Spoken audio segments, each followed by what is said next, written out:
الحمدللہ وکفا وسلام علی عبادہ الذین اصطفیٰ اما بعد. ڈیئر اسٹوڈنٹ، السلام علیکم ورحمۃ اللہ وبرکاتہ. اسلامیات class first year lecture number آج ہمارا 20 ہے، کیونکہ دوسرا چیپٹر ہم نے شروع کیا ہوا تھا ارکان اسلام، کلمہ، نماز، روزہ، حج، زکوٰۃ. تو ان میں سے حج جو ہے آج ہمارا ٹاپک ہے. حج پر تفصیلی نوٹ لکھیں. تو اس ٹاپک کے اندر ہم نے حج کا لغوی اصطلاحی معنی بتانا ہے، حج کی اہمیت و فرضیت قرآن و حدیث سے بتانی ہے، مناسک حج کسے کہتے ہیں وہ بتانے ہیں، اور حج کی اقسام ہیں وہ بتانی ہیں. آگے حج کی وجہ سے یعنی جو حاجی حجاج کرام حج پر جاتے ہیں ان کے انفرادی زندگی پر بھی اثرات ہوتے ہیں، ان کے اجتماعی زندگی پر بھی اثرات ہوتے ہیں. ٹائم ہوا تو ان کی تفصیل کر دیں گے، ورنہ بتا دیں گے کہ ان کے اندر یہ چیزیں یہ اثرات ہوتے ہیں. تو آئیے اسٹارٹ کرتے ہیں. حج پر تفصیلی نوٹ لکھیں. دیکھیں، حج کا لغوی معنی ہے قصد کرنا، ارادہ کرنا، مقامات مقدسہ کی زیارت کرنا. کیا کرنا؟ حج کا لغوی معنی قصد کرنا، ارادہ کرنا، مقامات مقدسہ کی زیارت کرنا. اصطلاح شریعت میں کیا بنے گا کہ 8 ذی الحجہ سے لے کر 13 ذی الحجہ تک کیا کرنا؟ مناسک حج ادا کرنا. کیا کرنا؟ 8 ذی الحجہ سے لے کر 13 ذی الحجہ تک مناسک حج ادا کرنا. اور حج فرض کس آدمی پر؟ ہر عاقل، بالغ مسلمان، عاقل بھی ہو، بالغ بھی ہو، مسلمان بھی ہو، صاحب استطاعت ہو تو اس پر زندگی میں ایک مرتبہ حج کرنا کیا ہوتا ہے؟ فرض ہوتا ہے. اس کے بعد نفل ہوتا ہے. تو زندگی میں ایک مرتبہ فرض ہوتا ہے. تو عاقل، بالغ، صاحب استطاعت یعنی اس کے پاس اتنی مال ہو کہ اگر حج کے لیے جاتا ہے تو اس کی ضروریات حج میں بھی پوری ہو جائیں، پیچھے گھر والوں کی ضروریات بھی کیا ہوتی رہیں؟ پوری ہوتی رہیں. تو یہ کیا ہو جائے گا؟ حج کا لغوی اصطلاحی معنی. لغوی معنی قصد کرنا، مقامات مقدسہ کی زیارت کرنا. اصطلاح شریعت میں 8 ذی الحجہ سے لے کر 13 ذی الحجہ تک مناسک حج ادا کرنا. آگے ہم نے حج کی فرضیت و اہمیت قرآن سے بتانی ہے. پہلی آیت ہے وَلِلَّهِ عَلَى النَّاسِ حِجُّ الْبَيْتِ مَنِ اسْتَطَاعَ إِلَيْهِ سَبِيلًا، اور اللہ کے لیے لوگوں پر بیت اللہ کا حج فرض ہے.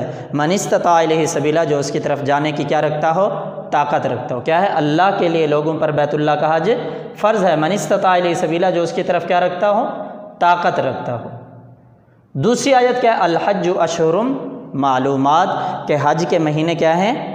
معلوم ہیں. پہلی آیت وَلِلَّهِ عَلَى النَّاسِ، اور لوگوں پر اللہ کے لیے بیت اللہ کا حج فرض ہے. مَنِ اسْتَطَاعَ إِلَيْهِ سَبِيلًا، جو اس کی طرف کیا رکھتا ہے؟ طاقت رکھتا ہے. وَأَتِمُّ الحج اشہر معلومات، اور حج کے مہینے کیا ہیں؟ معلوم ہے. تیسری آیت ہے وَأَتِمُّ الْحَجَّ وَالْعُمْرَةَ لِلَّهِ، اور حج اور عمرہ کو کس کے لیے پورا کرو؟ اللہ کے لیے پورا کرو. وَأَتِمُّ، اور پورا کرو حج اور عمرے کو کس کے لیے؟ اللہ کے لیے. وَأَذِّن فِي النَّاسِ بِالْحَجِّ، اور لوگوں میں پکار دو حج کی، یعنی لوگوں کو حج کی طرف کیا کرو؟ دعوت دو، بلاؤ. پہلی آیت کیا تھی؟ وَلِلَّهِ عَلَى النَّاسِ حِجُّ الْبَيْتِ مَنِ اسْتَطَاعَ إِلَيْهِ سَبِيلًا، الحج اشہر معلومات، وَأَتِمُّ الْحَجَّ وَالْعُمْرَةَ لِلَّهِ وَأَذِّن فِي النَّاسِ بِالْحَجِّ. یہ تو ہو جائے گی حج کی فرضیت قرآنی آیات سے. حج کی فضیلت احادیث رسول سے، یعنی فضیلت بھی ہو جائے گی، فرضیت بھی ہو جائے گی.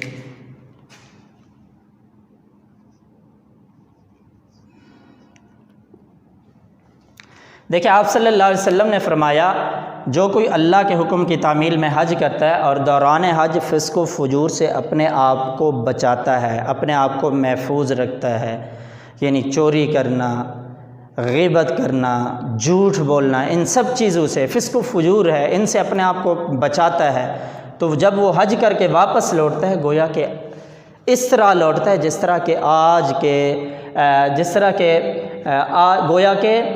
اس طرح لوٹتا ہے کہ گویا ابھی ماں کے پیٹ سے پیدا ہوا ہو. یعنی ماں کے پیٹ سے پیدا ہونے سے تشبیہ کیوں دی گئی کہ جس طرح بچہ پیدا ہوتا ہے اس پر کوئی گناہ نہیں ہوتے، تو حجاج کرام جب اپنے آپ کو فسق و فجور سے بچاتے ہیں، لغویات سے بچاتے ہیں، جھوٹ سے، فریب سے، دھوکہ سے، ان سب چیزوں سے بچاتے ہیں، تو اللہ ان کے گناہ بھی ایسے صاف کر دیتے ہیں، ختم کر دیتے ہیں جس طرح کہ ایک بچہ ہوتا ہے.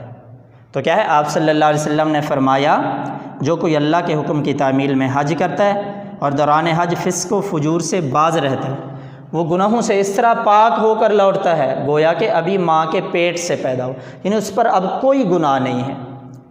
آگے ایک اور حدیث ہے کہ آپ صلی اللہ علیہ وسلم سے پوچھا گیا حج کس چیز کی وجہ سے فرض ہوتا ہے، یعنی کس آدمی پر حج فرض ہوگا؟ آپ صلی اللہ علیہ وسلم نے فرمایا جس کے پاس زاد راہ ہو، زاد راہ کے علاوہ اس کے پاس کیا ہو؟ سواری بھی ہو، یعنی پہلے گھوڑ سواری پر جاتے تھے، اونٹوں پر جاتے تھے، تو یہاں پر یہی بتایا کہ آپ صلی اللہ علیہ وسلم سے جب پوچھا گیا کہ حج کس آدمی پر فرض ہوگا تو بتایا گیا آپ صلی اللہ علیہ وسلم نے جس کے پاس زاد راہ ہو اور اس کے پاس سواری بھی ہو۔ تیسری حدیث اس کے اندر ہے، حضرت عائشہ صدیقہ رضی اللہ تعالیٰ عنہ نے حضور صلی اللہ علیہ وسلم سے پوچھا اللہ کے رسول ہم جہاد کو افضل عمل سمجھتی ہیں، کیا ہم جہاد کریں؟ فرمایا نہیں۔ آپ صلی اللہ علیہ وسلم نے فرمایا تمہارے لیے افضل جہاد کیا ہے؟ حج مبرور ہے، حج مقبول جو ہے وہ تمہارے لیے کیا ہے؟ افضل جہاد ہے۔ کیا؟ حضرت عائشہ صدیقہ نے حضور صلی اللہ علیہ وسلم سے پوچھا اللہ کے رسول ہم جہاد کو افضل عمل سمجھتی ہیں تو ہم کیا جہاد کریں؟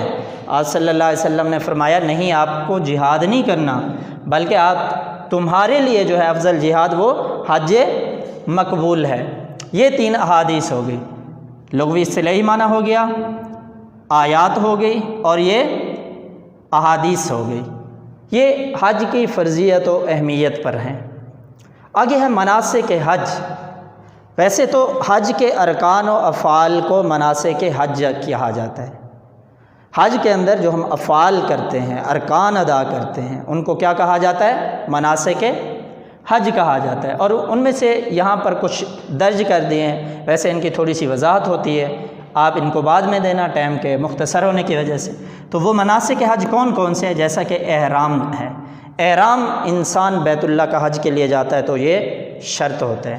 طواف قدوم ہو گیا، قیام مینا کے اندر جا کر جو قیام کرتے ہیں، وقوف عرفات، میدان عرفات کے اندر جو جاتے ہیں۔ آپ دیکھیں میدان عرفات وہ جگہ ہے جس جگہ پر غالباً آپ علیہ الصلاۃ والسلام 5 گھنٹے اپنی امت کے لیے دعا کی۔ جس کو اپنی امت کا اتنا درد ہو، آج کے دور میں دیکھو اس کی امت کس دہانے پر کھڑی ہے، نماز کے قریب نہیں جاتے، تلاوت کے قریب ہم نہیں جاتے، ساری چیزیں ہمارے اندر نہیں ہوتی، تو کیا ہے؟ آپ صلی اللہ علیہ وسلم میدان عرفات کے اندر کیا کرتے؟ دعائیں مانگتے تھے اپنی امت کے لیے۔ تو یہ وقوف عرفات، میدان عرفات میں ٹھہرنا ہوتا ہے، قیام مزدلفہ وہاں میں بھی قیام کرنے، رمی جمرہ عقبہ وہاں پر جا کر جو کنکرے مارتے ہیں، حجامت ہے یعنی جو وہاں پر جو جا کر حجاج کرام اپنے بال کٹواتے ہیں، طواف زیارت ہو گیا، قیام مینا اور رمی ہو گئی، طواف وداع الوداعی طواف کر کے جو آتے ہیں، ان کو افعال مناسک کہتے ہیں۔ مناسک حج کے یعنی ارکان و افعال، ارکان یا افعال کہتے ہیں جو حجاج کرام وہاں جا کر یہ ادا کرتے ہیں۔ یہ کیا ہو گئے؟ مناسک حج ہو گئے۔ اقسام حج کی 3 اقسام ہیں، حج افراد ہو گیا، حج قران ہو گیا، حج تمتع ہو گیا۔ حج افراد یعنی کہ انسان احرام باندھے، اس کے ساتھ حج ادا کرے، اس کے ساتھ عمرہ ادا نہ کرے، صرف حج ادا کرے۔ حج قران مطلب کیا ہے؟ ملا ہوا ہونا، ایک احرام باندھا، اس کے ساتھ عمرہ ادا کیا، احرام کھولے بغیر اسی کے ساتھ کیا کرنا؟ حج ادا کرنا۔ حج تمتع یعنی پہلے عمرہ کے لیے احرام باندھا جائے گا، اگر وہ ہدی ساتھ نہیں لایا تو وہ احرام کھول دے گا 8 ذی الحجہ کو، پھر دوبارہ کیا کرے گا؟ احرام باندھے گا۔ لیکن اگر ہدی ساتھ لایا ہے تو پھر احرام کھولنے کی کوئی ضرورت نہیں ہوگی۔ تو کیا ہے؟ حج کی کتنی اقسام ہو گئی؟ 3، حج افراد، حج قران، حج تمتع، 3 اقسام ہو گئی۔ افراد کسے کہتے ہیں؟ ایک احرام باندھنا، اسی کے ساتھ حج ادا کرنا، عمرہ ادا نہ کرنا۔ حج قران ایک احرام باندھا، پہلے عمرہ ادا کیا، اس کے بعد پھر اسی احرام کو کھولے بغیر حج ادا کرنا۔ حج تمتع کا مطلب ہے نفع اٹھانا، یعنی ایک دفعہ احرام باندھا، اس کو باندھنے کے بعد انسان نے عمرہ ادا کیا، اس کو کھول دیا، پھر دوبارہ کیا کرے گا؟ حج ادا کرے گا۔ یعنی اس کے اندر ہدی کو دیکھا جائے گا۔ ہدی کہتے ہیں قربانی کے جانور کو، اگر وہ ساتھ نہیں لایا تو پھر کھول سکتا ہے، اگر وہ ساتھ لے کر گیا ہے جانور کہ میں جا کر وہاں یہ ذبح کروں گا، تو اب اس کے لیے کیا ہوگا؟ اس ہدی کے ساتھ ہونے کی وجہ سے وہ احرام نہیں کھول سکتا۔ تو یہ آج کا ہمارا ٹاپک کیا ہوا؟ حج پر نوٹ لکھیں تو لغوی اصطلاحی معنی ہو گیا، اس کے متعلق قرآنی آیات ہوگی حج کی فرضیت و اہمیت کے متعلق۔ آگے حج کی فضیلت احادیث رسول سے بتائی، اس کے اندر بھی 3 سے 4 حدیثیں بتائی ہیں۔ مناسک حج ہو گئے۔ آگے ہیں مناسک حج کسے کہتے ہیں؟ اقسام۔ حج کی میں نے آپ کو کتنی اقسام بتا دی ہیں؟ اقسام حج میں سے 3 اقسام بتائی ہیں، حج افراد، حج قران اور حج تمتع۔ یہ آج ہمارا ٹاپک تھا۔ تو حج کی وجہ سے جو حجاج کرام پر انفرادی اور اجتماعی زندگی پر اثرات مرتب ہوتے ہیں، ان میں سے چند ایک، یہاں ٹائم نہیں ہے تفصیل سے ذکر کرنے کے لیے، تو ان میں سے چند ایک کے نام لکھے ہوئے ہیں، ان کو بتا دینا ہے، یہ اپنے آپ پاس دیکھ لینا ہے۔ آگے پھر اپنے پاس اگر کوئی ہیلپنگ بک ہے تو اس کے اندر ان کی وضاحت دیکھ لینا۔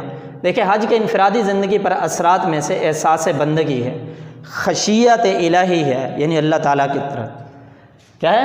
حج کے انفرادی زندگی پر اثرات، احساس بندگی ہو گئی، خشیت الہی ہو گئی، تواضع انکساری ہو گئی، گناہوں سے پاکی، نظم و ضبط، محنت کی برداشت، رضا الہی کا حصول۔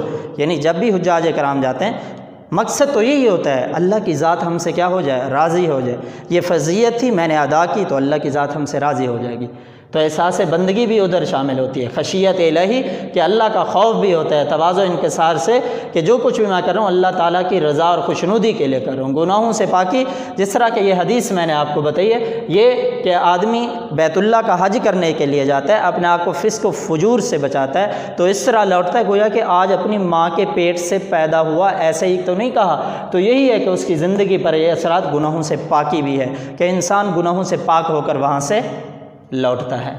آگے حج کے اجتماعی زندگی پر اثرات، بین الاقوامی روابط کا فروغ۔ آپ دیکھیں مختلف ملکوں سے لوگ یہاں پر کیا کرنے آتے ہیں؟ بیت اللہ کا حج کرنے کے لیے آتے ہیں۔ بین الاقوامی روابط کا فروغ، تو وہاں مختلف کیا ہے ملکوں سے لوگ آ کر ان کے اندر روابط قائم ہوتے ہیں، اتحاد ہوتا ہے، یعنی مسلمانوں کے اندر اتحاد و اتفاق ہوتا ہے کہ مختلف ممالک سے آئے ہوئے لوگ ایک جگہ پر جمع ہوتے ہیں تو ان میں اتحاد نظر آتا ہے۔ جماعت بندی کا شعور، اطاعت امیر، مساوات، یعنی اس کے اندر برابری، دیکھو سارے کے سارے ایک ہی میدان کے اندر جمع ہوتے ہیں، میدان عرفات ہو یا قیام منا، مزدلفہ کے اندر قیام، مختلف جگہ پر جس جگہ پر بھی جاتے ہیں سارے کے سارے انسان کیا ہوتے ہیں؟ برابر ہوتے ہیں، امیر کی اطاعت کر رہے ہوتے ہیں، اخوت، بھائی چارہ ہوتا ہے ان کے اندر، معاشی ترقی ہوتی ہے کہ مختلف ممالک سے آنے والے لوگ جو ہیں اس کے اندر شریک ہوتے ہیں، ان کے اندر میدان عرفات کے علاوہ بیت اللہ کے اندر، یعنی جہاں پر حج ادا کے ان کے مختلف علاقوں کے اندر